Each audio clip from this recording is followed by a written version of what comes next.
મિત્રો, આ રસ્તા ઉપર ગમે ત્યારે જનાવર પણ દેખાતું હોય છે, તો જનાવર જોઈને તમારે ગાડી ક્યાંય ઊભી રાખવાની નથી. જંગલ ખાતાની ખાસ મનાઈ છે, તેની ખાસ નોંધ લેજો.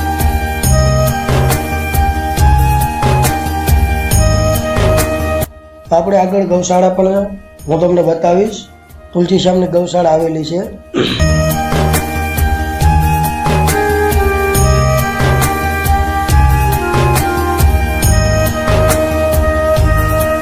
સામે જોઈ રહ્યા છો જે ગૌશાળા જવા માટેનો બોર્ડ દેખાઈ રહ્યો છે. ધોકડવાથી આવો તો ડાબી સાઈડથી ગૌશાળા જવાય છે. તુલસીશ્યામની પહેલા ગૌશાળા આવી જાય. જો તમે ધારીથી આવો તો તુલસીશ્યામ ધામ, વટી અને ગૌશાળાએ જવાય છે.